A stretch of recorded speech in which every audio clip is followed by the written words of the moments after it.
November is Diabetes Awareness Month. The CDC saying more than 38 million Americans have diabetes. That's 1 in every 10 people, and 1 in 5 of them don't even know it. So in today's checklist, we want to break down how to manage and treat the disease. Here to help us, nobody better than NBC News medical contributor, Dr. Natalie Azar. Hey, Dr. Natalie. Good morning. Good morning. Hey, Dr. Nat. Good morning, guys. Okay, so what are the main types of diabetes, and what are the factors we need to be aware of? The risk factors, yeah. So there are 3 different types of diabetes: type 1, type 2, and gestational. Type 1 diabetes is an autoimmune disease, and what that means is that your body is actually attacking the cells in the pancreas that are supposed to be making insulin. Age for type 1 diabetes, technically you can develop it at any age, but we most commonly see it in children, in teens, and young adults. Family history is a big risk factor for type 1, and we see it most prominently in Caucasians.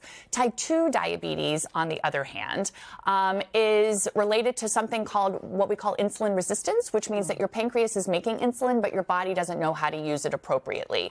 Family history is also important here, and here we see it in older individuals, 45 and up, although you can certainly develop it younger. And here, where there are actually risk factors, for example, if you're overweight or obese or have high blood pressure, there's a higher risk for type 2 diabetes, and we do see it in Hispanic, African American, and Native American individuals more prominently. Gestational diabetes, as the name implies, means that you become diabetic during pregnancy. Risk factors for developing gestational diabetes: if you had it in your first pregnancy, you're more likely to have it again. If you give birth to a baby that is more than 9 pounds, if you as a mom are overweight and or older than 25 years old, and if there's a family history of type 2 diabetes, that increases the risk for gestational.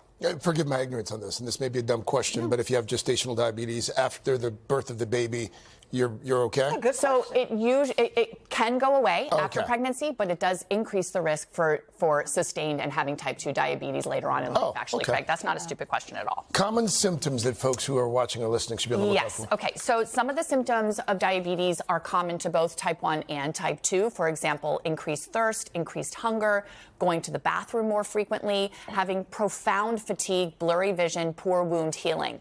Something that distinguishes type 1 and type 2, even though in type 1 you might be eating more, you might be feeling more hungry, you're actually losing weight. And then in type 2 diabetes is where we see neuropathy. That's when the nerves get affected. So symptoms like numbness, tingling, pins and needles, we see that more commonly with type 2 than with type 1. I remember when my dad was diagnosed with type 2 diabetes, he immediately started exercising, he changed what he ate, and it seemed to get better. How important is diet and exercise? So it's incredibly important. And again, just to point out, for type 1, it is an autoimmune disease that where you don't have insulin and you need insulin replacement.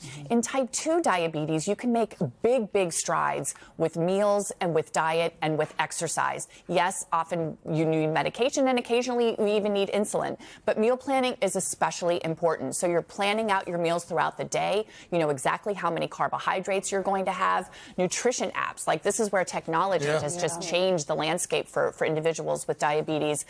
Obviously, always opt for low-calorie drinks, and a nod to the holidays coming up, which is especially difficult. Big advice, and this is for people who want to watch their weight anyway around the holidays: eat before you go out, so that you're not tempted to start snacking on all of these like super high carb and unhealthy foods, technically. Greasing. Right. Can you talk about some of the latest treatments and medications out there?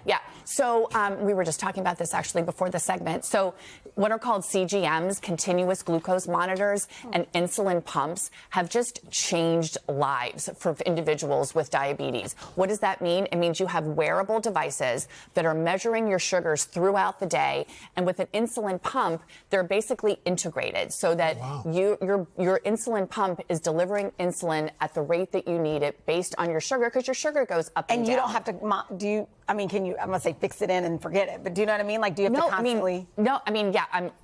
I've never done it myself. Right, Obviously, yes, you're definitely going to be, it is. And I mean, I think about when I first started practicing medicine and I would have patients who were doing finger sticks my grandma. Right, exactly. And then there's something else called a smart insulin pen. There are medications, definitely older medicines that still work very well for diabetes, like metformin. Many people might be familiar with that. And then the injectable meds. And it's not just Ozempic and Mounjaro. There are multiple other ones. There's actually, I was just reading an article we're getting to a phase 3. That's the last phase of a clinical trial on an oral semaglutide. So that would be an oral version of an Ozempic or a Wegovy. Wow. That looks great because a lot of people are still that's a game changer. Yeah, I mean this and the sky's the limit on what GLP-1s will be doing for diabetes and weight and beyond. But this is just a little snapshot. For phase folks. 3 means we could see it on the market when? I think we could see it next year. Oh, wow. And you know what I want to say before I even leave? Endocrinology, primary care doctors, and nutritionists are so important for individuals. It's sort of this whole, like, you know, multi-pronged approach so people can live healthy lives and not have complications from their diabetes. That was good. Well done. Yeah, thank you. We just learned a lot. Very good.